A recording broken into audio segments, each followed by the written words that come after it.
সরকার নেই, আর কিছু চেংড়া ছেলে, কিছু এই ধরনের দুষ্কৃতকারী তারা দাপিয়ে বেড়াচ্ছে। দুর্ভাগ্য, এটা বাংলাদেশের ভবিষ্যৎ খুবই অন্ধকারের দিকে যাচ্ছে। এখন যদি ভারত বাংলাদেশের যুদ্ধ হয় তাহলে কি পরিস্থিতি দাঁড়াবে? বাংলাদেশ যুদ্ধ কোনোদিন হবে না, যুদ্ধ করার ক্ষমতাও নেই। আমাদের দয়া ওরা বেঁচে আছে।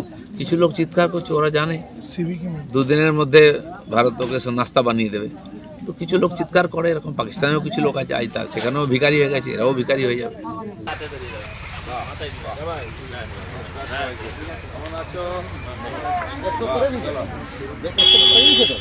ধান পান কাটা হয়ে গেছে তো, এই জন্য তো লোকের সংখ্যা কম। ওকে শিখিয়ে দেওয়া হয়েছিল, পুরো এখন 103 চলছে।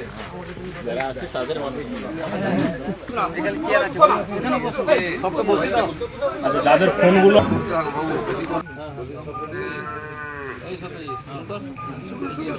আমাদের সবার প্রিয়, আমাদের সব সময়ের সঙ্গী, আমাদের বাড়ির দাদা, বাড়ির ছেলে, সম্মানীয় দিলীপ ঘোষ মহাশয় উপস্থিত হয়েছেন আপনাদের এই বাড়িরবার গ্রাম। জেলার সাধারণ সম্পাদক সম্মানীয় সুমিত দা রয়েছেন, সুমিত মণ্ডল মহাশয়।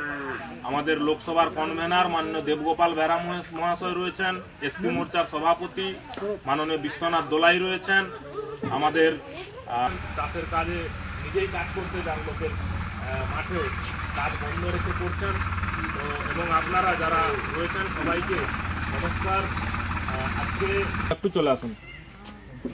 দাঁড়া ওঠে পিছিয়ে কাকি আসেন, একটা বলবো এসব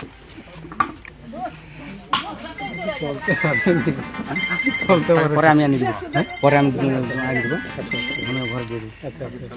হ্যালো, ওই যে চলছে তো মিটিং চলছে। আমরা পৌঁছেছি এত ভিতরে এসে, চাষবাসের সময় কোমরে লেগেছে।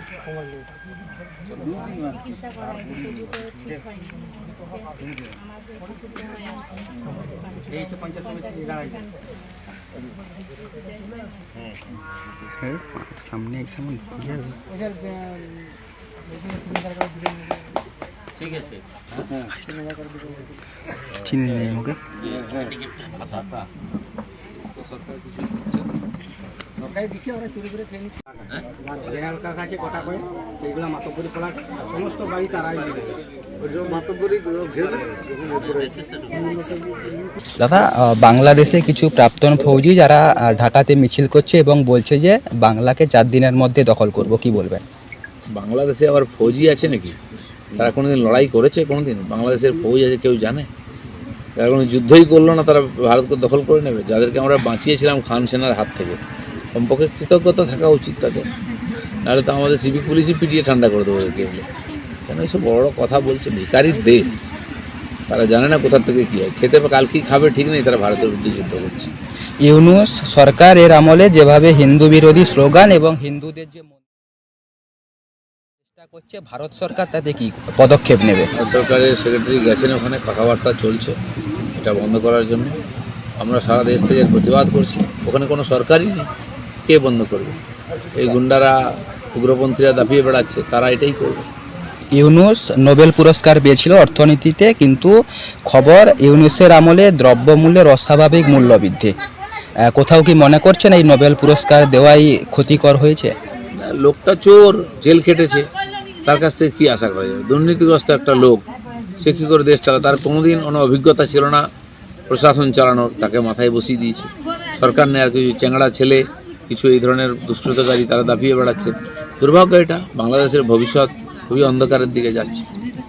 এখন যদি ভারত বাংলাদেশের যুদ্ধ হয় তাহলে কি পরিস্থিতি দাঁড়াবে? বাংলাদেশ যুদ্ধ কোনোদিন হবে না, যুদ্ধ করার ক্ষমতাও নেই। আমাদের দয়া ওরা বেঁচে আছে।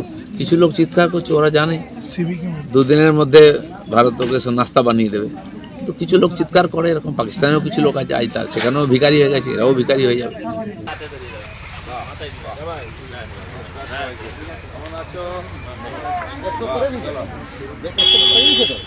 ধান পান কাটা হয়ে গেছে তো, এই জন্য তো লোকের সংখ্যা কম। ওকে শিখিয়ে দেওয়া হয়েছিল, পুরো এখন 103 চলছে।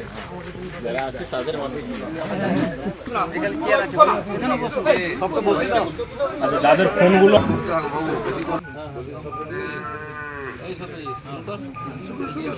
আমাদের সবার প্রিয়, আমাদের সব সময়ের সঙ্গী, আমাদের বাড়ির দাদা, বাড়ির ছেলে, সম্মানীয় দিলীপ ঘোষ মহাশয় উপস্থিত হয়েছেন আপনাদের এই সান বারিকবার গ্রাম